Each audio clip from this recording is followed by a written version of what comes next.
So what's up, Headspaces? Once again, VJ, the brother from the ancient mother, and you know, once I'm in this seat alone in this particular backdrop, starting album reviews. I want to start this off by saying the interesting thing about the culture of hip-hop is how it changes throughout the times. Hip-hop is basically a middle-aged adult right now, but it's in a space where in its DNA swims the potential of what a lot of young people are infusing into it, and this tends to cause a lot of conflict with the differences in styles as things change. I mean, those who have followed the culture as far as how rap has been done have seen how in the epoch of the golden era, with boom bap rising to the fore, the different styles that were coming through from New York kind of undermined the value of the South. We famously remember Outkast winning up against crews like the Wu-Tang, and that famous speech that the South has something to say. And what moments like those have always brought to cognizance to me is the fact that there's always some level of generational conflict that arises in the midst of every generation of hip-hop. There's always some kind of disagreement of what the ultimate style is all about. Even today,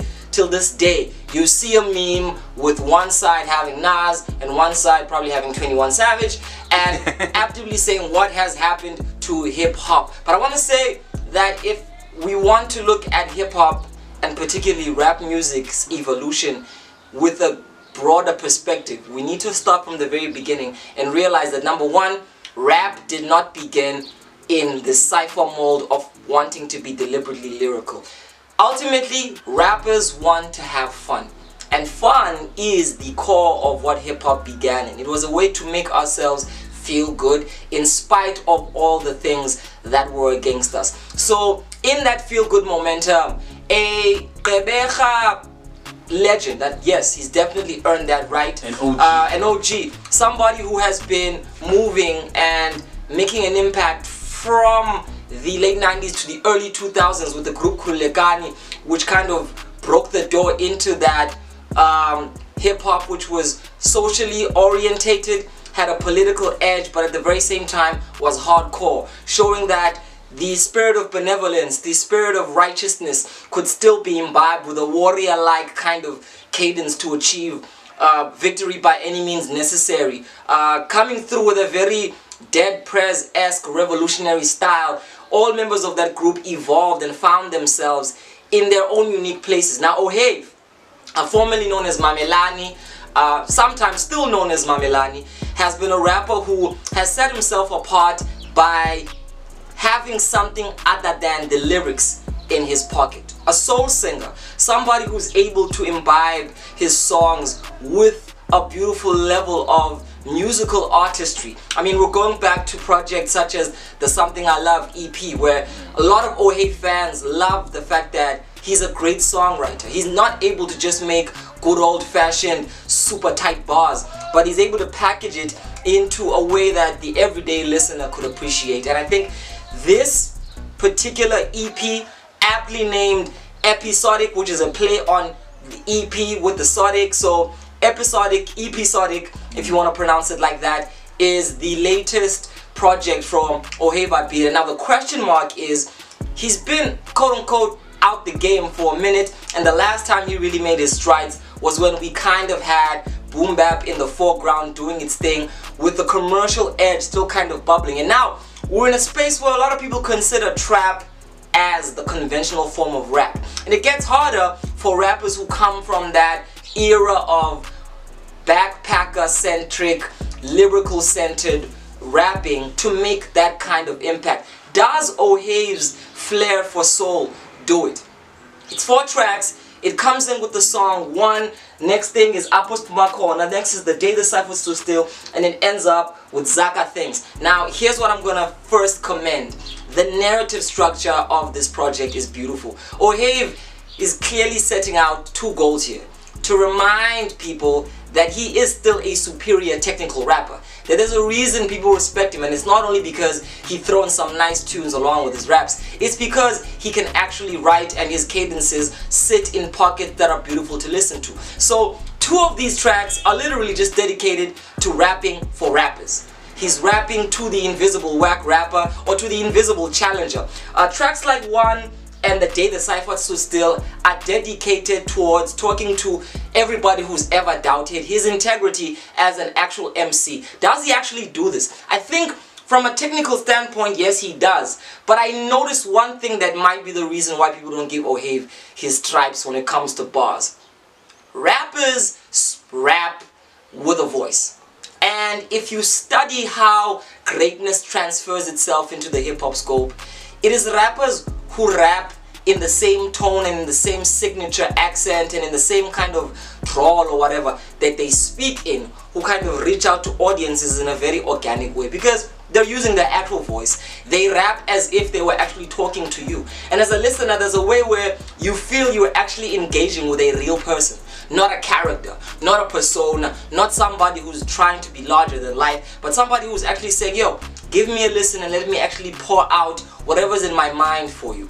Now, Ohayv's English raps are covered in accentuation which feels like is put on. He twangs and twitches his voice in ways that don't sound as organic as they do when, for instance, he dedicates himself to the other side of his project. Now, the two other tracks are Puma Corner, which is definitely the stellar shining performance because it's Ohayv speaking in the language of his people, in what sounds way more organic of a tone and a voice and an accent. It is Ohayv rapping in isiXhosa, which kind of brings out the element and the real authenticity of who he is. And I think if we look at Ohayv's track record, it's songs like this that have reached out to people and have made him who he is as an MC and given him the respect that he has acquired. Tracks like Ingoma Yabasebenzi, excuse me, have put Ohayv in that foray of being one of the most impressive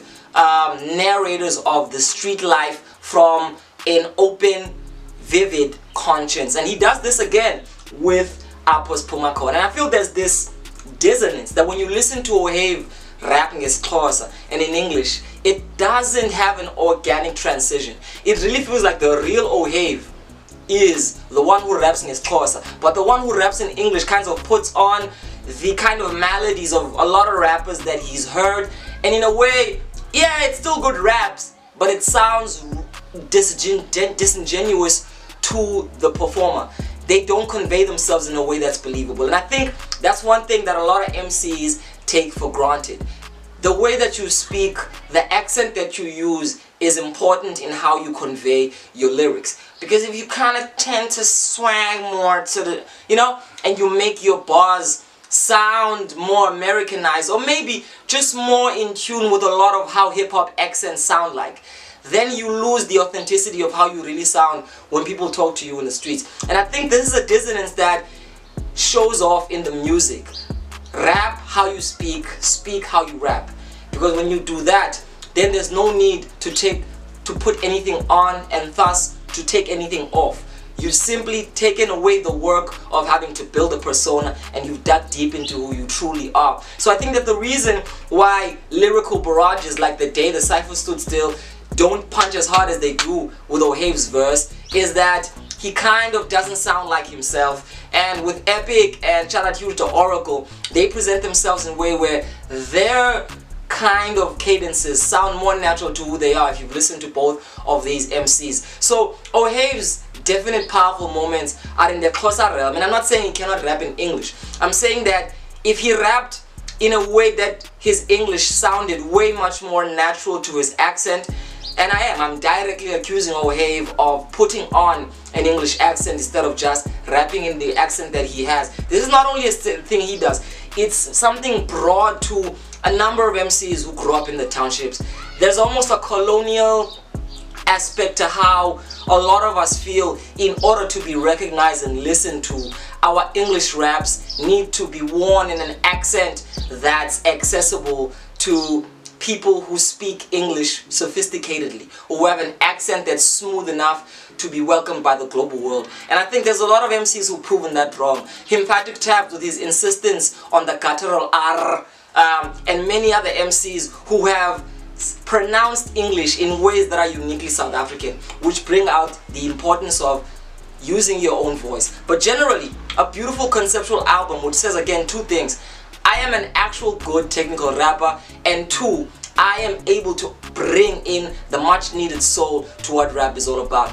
An interesting thing production wise here is that a lot of the drum patterns are definitely inclining towards where we are today. There's a lot of trap-esque 808s, but I love how Ohayv is able to jump on these with his own unique kind of scattered slam poetry, jarred flows where he speaks from the heart, and he doesn't try to kind of jump into this whole triplet flow or any other trap-esque flow. He remains himself. He remains a rapper of his generation, almost presenting himself as a groot man, saying to the younger generation, I rap in the way that I rap in because it's who I am and I'm evolving in it. So all in all, a production quality that is able to make the artist stand out in elements that feel new and fresh but still bring about an integrity to his conceptual vision. The conceptual vision being, again, I am the best and I am broader than rap in and of itself. Does he succeed?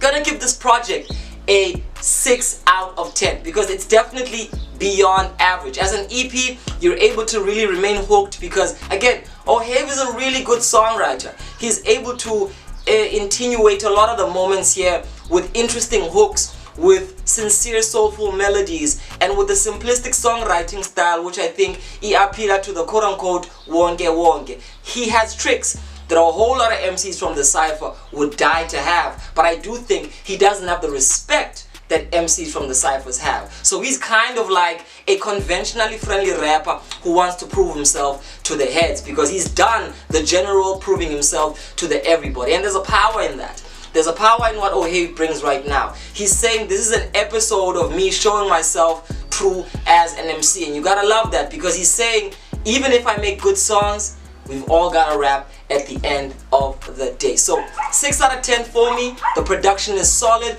the conceptuality is striking, but Ohayv kind of loses his authenticity in the English raps by kind of moving into this accent which doesn't sound natural to who he is as a person. So ultimately, message that I could give from this album is speak the way you rap, rap the way you speak. There is power in your accent, there is power in your cultural attenuations and accentuations. Believe in yourself just the way that you are, and no matter how much pressure the colonial barrier of trying to sound American-esque or Western tries to really penetrate in you, believe in your authentic voice. My name is VJ, the brother from the ancient mother. I love the hip-hop that's coming out right now. Shout out to Ohayv. Shout out to all the OGs still showing the young guns that they are relevant.